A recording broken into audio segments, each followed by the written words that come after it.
നമസ്കാരം. ഞാൻ നന്ദനൻ പിള്ള.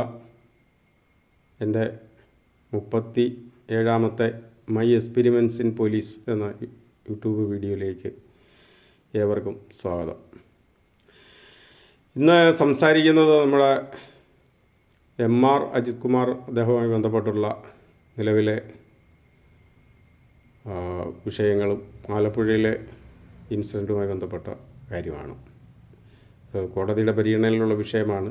അതിനാൽ അതിൻ്റെ പരിമിതിക്കുള്ളിൽ നിന്നുകൊണ്ട് സംസാരിക്കാനാണ് ശ്രമിക്കുന്നത്.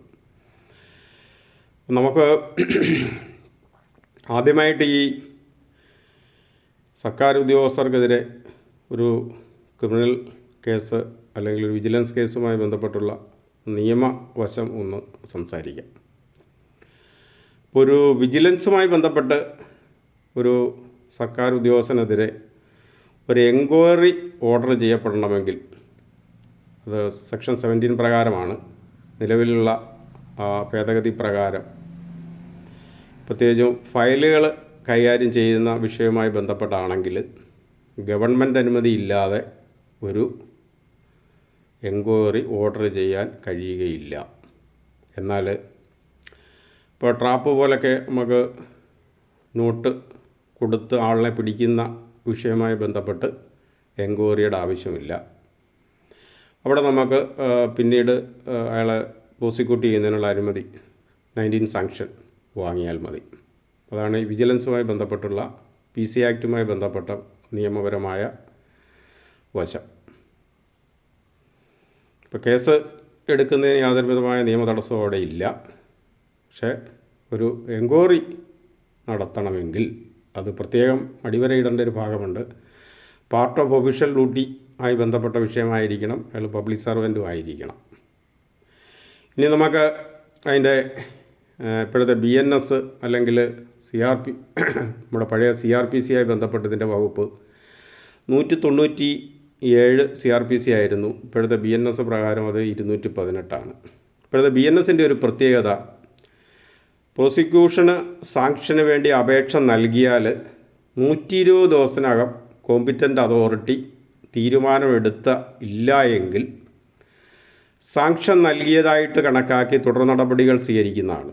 നേരത്തെ നമ്മുടെ 197 അങ്ങനൊരു പ്രൊവിഷൻ അല്ലെ അങ്ങനെ ഒരു വിവരം ഇല്ലായിരുന്നു. മാത്രമല്ല ഇവിടെയും പാർട്ട് ഓഫ് ഒഫീഷ്യൽ ഡ്യൂട്ടി ആയിരിക്കണം എന്നുള്ളത് വളരെ നിർബന്ധമുള്ള കാര്യമാണ്. ഇനി KP ആക്റ്റിലേക്ക് വന്നു കഴിഞ്ഞാൽ KP ആക്റ്റിൽ ഇതുമായി ബന്ധപ്പെട്ട് 2 കാര്യങ്ങൾ പറയുന്നുണ്ട്. ഒന്ന് അതിൻ്റെ KP ആക്റ്റ് 113 113 1ഉം 2ഉം ഉണ്ട്. ഒന്ന് പ്രകാരം ജനറലായിട്ട് നമ്മുടെ ഈ BNSലെ 218 അല്ലെങ്കിൽ CRPCയിലെ 197 കാര്യം തന്നെയാണ് പറഞ്ഞു വെച്ചിട്ടുള്ളത്. കാര്യമായ വ്യത്യാസങ്ങളൊന്നുമില്ല. 113 2ആയിട്ട് പറഞ്ഞിട്ടുള്ളത്, ഒരു കോടതിയും ഒരു പോലീസ് ഉദ്യോഗസ്ഥനെതിരെ KP ആക്ട് പ്രകാരം ചെയ്ത രജിസ്റ്റർ ചെയ്യപ്പെട്ടൊരു കേസുമായി ബന്ധപ്പെട്ട് സ്വീകരിക്കാൻ പാടില്ല, അത് അനുമതിയില്ലാതെ സ്വീകരിക്കാൻ പാടില്ല എന്ന് വളരെ കൃത്യവും വ്യക്തവുമായിട്ട് അവിടെയും പറയുന്നുണ്ട്. പക്ഷേ അവിടെ ഒരു പ്രത്യേകത, ഈ KP ആക്റ്റിൽ 113 2 ഈ ഔദ്യോഗിക കൃത്യണത്തിൻ്റെ ഭാഗമായിട്ടുള്ള എന്ന വേർഡ് ഉപയോഗിച്ചിട്ടില്ല. ഇപ്പോൾ ഒരു പോലീസ് ഉദ്യോഗസ്ഥൻ ഒരു കേസെടുക്കുന്നു, KP ആക്ട് പ്രകാരം ഒരു കേസെടുക്കുന്നു. അപ്പോൾ അതുമായി ബന്ധപ്പെട്ട് ഈ അഫക്റ്റഡ് പാർട്ടി അല്ലെങ്കിൽ എതിർകക്ഷി കൊണ്ടുവന്നൊരു പരാതി ഒരു കോടതിയിൽ കൊടുത്താൽ സാങ്ഷൻ ഇല്ല എങ്കിൽ അത് കോടതി പരിഗണിക്കേണ്ടതായിട്ടില്ല എന്നാണ് അർത്ഥമാക്കുന്നത്. അത് ഔദ്യോഗിക കൃത്യനിർവഹണമാണോ ഇല്ലയോ എന്നത് സംബന്ധിച്ച് 113 2 കൃത്യമായിട്ട് പറഞ്ഞിട്ടില്ല. KP ആക്ട് പ്രകാരം ഒരു കേസെടുത്താൽ അതുപ്രകാരം ആ ഉദ്യോഗസ്ഥനെതിരെ ഒരു നടപടി സ്വീകരിക്കണമെങ്കിൽ അത് സാധാരണഗതിയിൽ ഡിസ്ചാർജ് ഓഫ് ഒഫീഷ്യൽ ഡ്യൂട്ടിയുടെ ഭാഗമായിട്ടാണ് വരേണ്ടതെങ്കിലും ഇവിടെ അതിൽ അങ്ങനെ കൃത്യമായിട്ട് പറഞ്ഞിട്ടില്ല. അപ്പോൾ പറയാതെ തന്നെ പാർട്ട് ഓഫ് ഒഫീഷ്യൽ ഡ്യൂട്ടിയുടെ ഭാഗമായിട്ടായിരിക്കാം ഇത് ചെയ്തേക്കുന്നത്. അപ്പോൾ ചുരുക്കി പറഞ്ഞ ഒരു കള്ളക്കേസാണ് എടുത്തതെങ്കിൽ പോലും സാങ്ഷൻ ഇല്ലാതെ തന്നെ നമുക്ക് മുന്നോട്ട് പോകാനായിട്ട് ബുദ്ധിമുട്ടാണെന്നാണ് ഞാൻ പറഞ്ഞിട്ടുള്ളത്. ഇനി നമുക്ക് ഈ സാങ്ഷനുമായി ബന്ധപ്പെട്ട് ഈ എക്സംഷൻസ് ഉണ്ട്. ഇപ്പോൾ ഇന്ത്യയിലെ നിയമം അനുസരിച്ച് അല്ലെങ്കിൽ BNS പ്രകാരം 16 കുറ്റകൃത്യങ്ങളിൽ സാങ്ഷൻ വേണ്ട. ഔദ്യോഗിക കൃത്യനിർവഹണവുമായി ബന്ധപ്പെട്ട് ചെയ്തതായാൽ പോലും 16 കുറ്റകൃത്യങ്ങൾക്ക് എക്സംഷനുണ്ട്. അതിൽ 13 എക്സംഷനും വരുന്നത് നമ്മുടെ ഇപ്പോഴത്തെ BNSലെ 64 മുതൽ 79 വരെ 64 മുതൽ 79 വരെയുള്ള BNS സെക്ഷനിൽ 3 സെക്ഷനുകൾ മാത്രമേ ഒഴിവായിട്ടുള്ളൂ. 67, 72, 73. ഈ 3 സെക്ഷൻ ഒഴികെയുള്ള എല്ലാ കുറ്റകൃത്യങ്ങളും, അതായത് ഈ 13 കുറ്റകൃത്യങ്ങൾ അതിൻ്റെ ഇടയ്ക്ക് 64 മുതൽ 79 വരുന്നുണ്ട്. ഇതെല്ലാം വളരെ സീരിയസ് സ്വഭാവമുള്ള കുറ്റകൃത്യങ്ങളാണ്. അതായത് നമ്മളെ റേപ്പുമായി ബന്ധപ്പെട്ടുണ്ടാകുന്ന മർഡർ, മോഡസ്റ്റി തുടങ്ങിയ സ്ത്രീകളുമായി ബന്ധപ്പെട്ട അല്ലെങ്കിൽ സ്ത്രീകളുടെ ഉന്നമനത്തിന് വേണ്ടി അല്ലെങ്കിൽ അവരുടെ രക്ഷയ്ക്കും അല്ലെങ്കിൽ അവർക്ക് വേണ്ട നിയമ പരിരക്ഷയ്ക്കുമൊക്കെ ആവശ്യമായിട്ടാണ് ഈ 13 സെക്ഷനുകളിലും കുറ്റകൃത്യം ഏത് സർക്കാർ ഉദ്യോഗസ്ഥൻ ചെയ്താലും യാതൊരു അനുമതിയും പ്രോസിക്യൂഷൻ അനുമതിയും ഇല്ലാതെ തന്നെ അതിൽ ചാർജ് കൊടുക്കുന്നതിന് അനുമതിയുണ്ട്. അതായത് നമ്മൾ ഒരു അതോറിറ്റിയുടെ അനുമതി വാങ്ങിക്കേണ്ട. സാധാരണ ഒരു പൗരനെതിരെ ഒരു കേസ് രജിസ്റ്റർ ചെയ്ത് നടപടി സ്വീകരിക്കുന്ന പോലെ തന്നെ 64 മുതൽ 79 വരെയുള്ള 67, 72, 73 സെക്ഷൻ ഒഴികെയുള്ള 13 സെക്ഷനുകളിൽ നമുക്ക് നിയമ നടപടി സ്വീകരിക്കാവുന്നതാണ്. കുറ്റപത്രം കൊടുക്കുന്നതിന് ആരുടെ അനുമതി വേണ്ട. പിന്നെ 14 വരുന്നത് 143. അത് ഈ ട്രാഫിക്കിംഗ് ആണ്. ഇപ്പോൾ ചൂഷണത്തിന് വേണ്ടിയും അധികാര ദുർവിനിയോഗം നടത്തിയുമൊക്കെ ആളുകളെ കടത്തിക്കൊണ്ടുവന്ന് മറ്റ് ജോലികൾക്കും മറ്റും ഏർപ്പെടുത്തുന്ന ട്രാഫിക്കിംഗ് എന്ന് പറയുന്ന 143 ആണ് BNSൽ. അപ്പോൾ അതിനും പ്രത്യേകിച്ച് സാങ്ഷൻ്റെ ആവശ്യമില്ല, പ്രോസിക്യൂഷൻ സാങ്ഷൻ വേണ്ട. പിന്നീട് വരുന്ന സെക്ഷൻ 199ഉം 200ഉമാണ്. 199 എന്ന് പറയുന്നത് ഡിസൊബീഡിയൻസ് ഓഫ് ഡയറക്ഷൻ ഓഫ് ലായാണ്. അത് പ്രത്യേകം ശ്രദ്ധിക്കേണ്ട ഒരു കാര്യമാണ്. Disobedience of direction of La പ്രകാരമുള്ള ഒരു കേസ് ഇപ്പോൾ MR രാജ്കുമാർ അദ്ദേഹവുമായി ബന്ധപ്പെട്ട കേസിൽ ഇത് വരുന്നുണ്ട്. അതിന് പ്രത്യേകിച്ച് ആരുടെ അനുമതിയുടെ ആവശ്യമില്ല.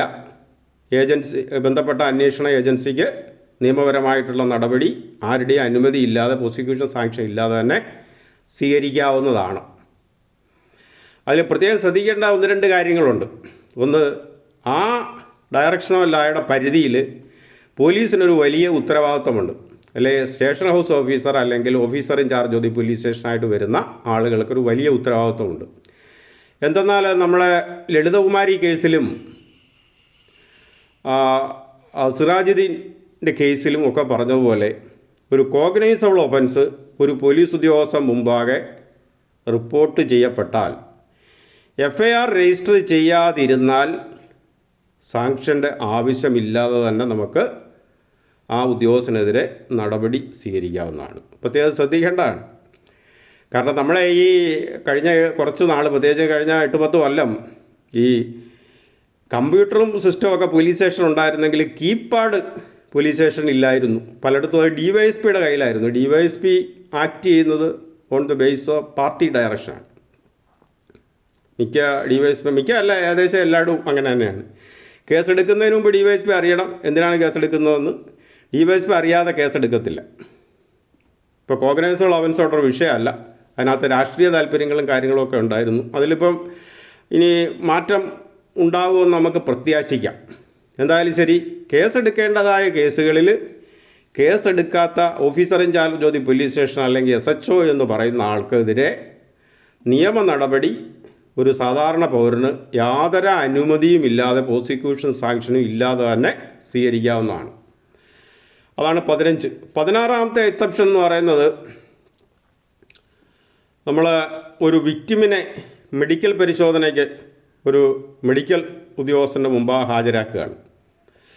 അദ്ദേഹം ആ മെഡിക്കൽ പരിശോധനയ്ക്ക് അല്ലെങ്കിൽ ഏതെങ്കിലും സാഹചര്യം പറഞ്ഞ് നിഷേധിക്കുകയാണെങ്കിൽ അതിനും ആ മെഡിക്കൽ ഓഫീസർക്കെതിരെ കേസെടുക്കുന്നതിന് യാതൊരു വിധമായ സാങ്ഷൻ്റെ ആവശ്യമില്ല.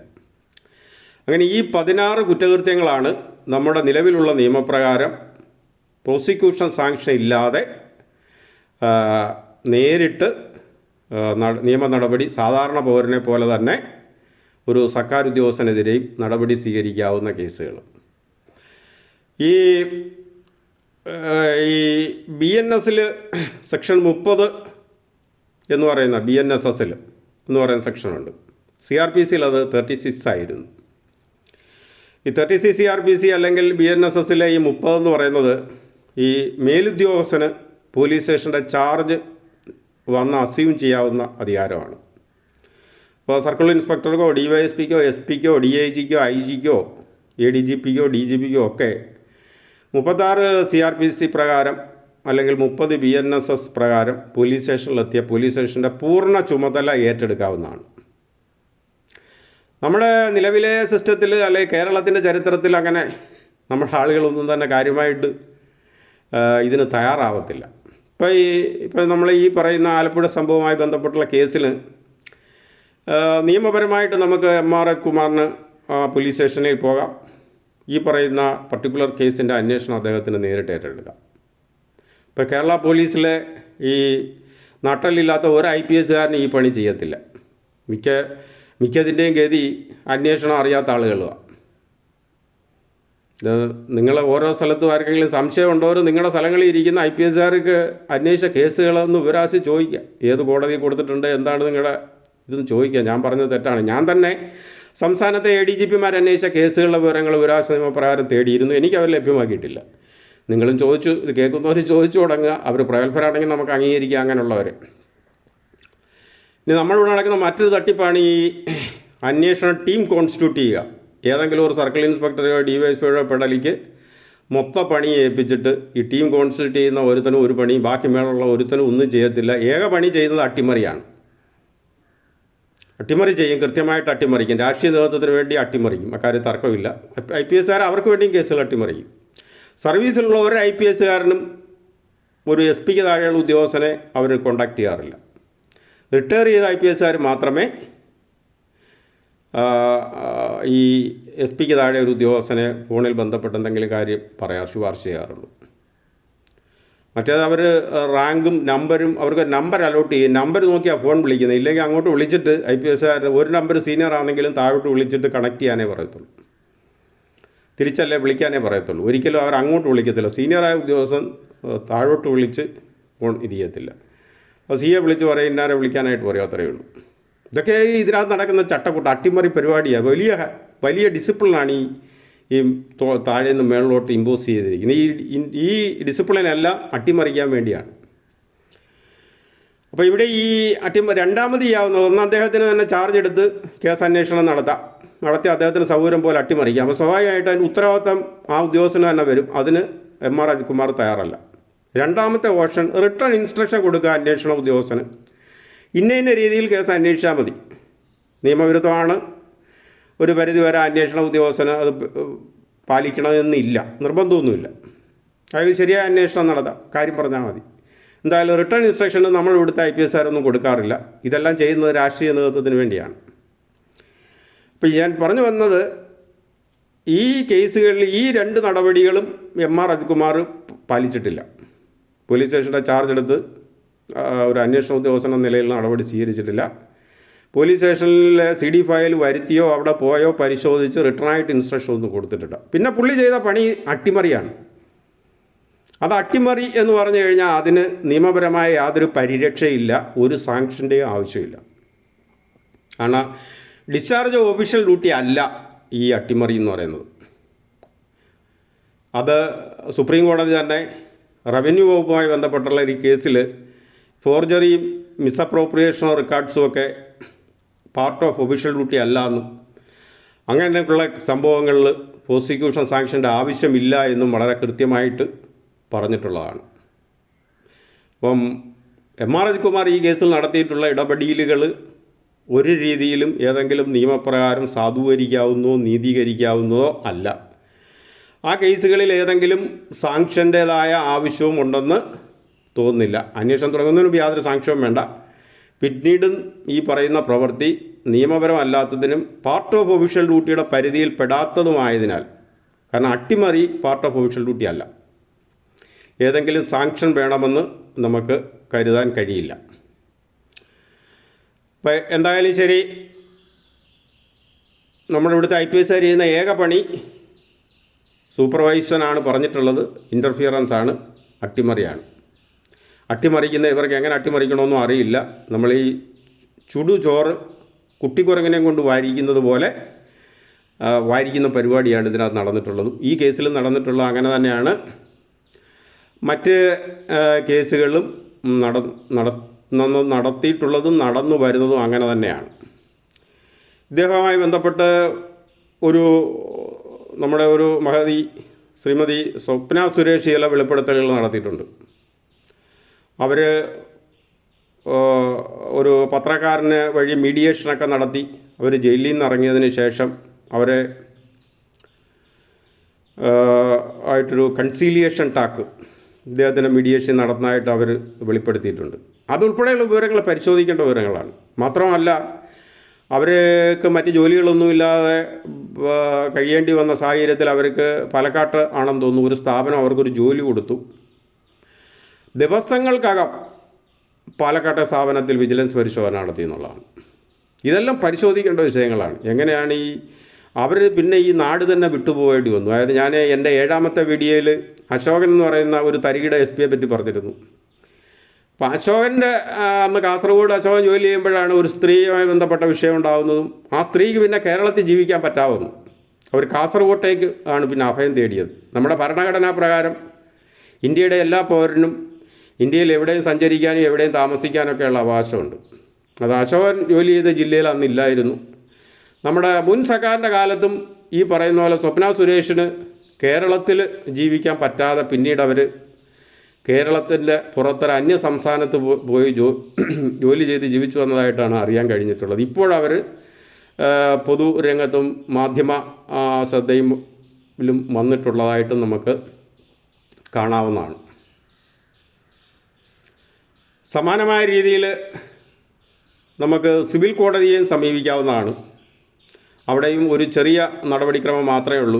നമ്മൾ സിവിൽ കോടതിയിൽ ഏതെങ്കിലും ഡാമേജ് അല്ലെങ്കിൽ കോമ്പൻസേഷനുമായി ബന്ധപ്പെട്ട് സ്യൂട്ട് ഫയൽ ചെയ്യുന്ന മുമ്പ് സിവിൽ നിയമം 80C പ്രകാരം ഒരു നോട്ടീസ് നൽകണം സർക്കാർ ഉദ്യോഗസ്ഥരെ നമ്മൾ പ്രതിയാക്കുന്നതിന് മുമ്പ്. കാര്യകാരണം കാണിച്ച് നമ്മൾ നോട്ടീസ് ഗവൺമെൻറ് അല്ലെങ്കിൽ കോമ്പിറ്റൻ്റ് അതോറിറ്റി കൊടുത്ത് 2 മാസം കാത്തിരിക്കണം.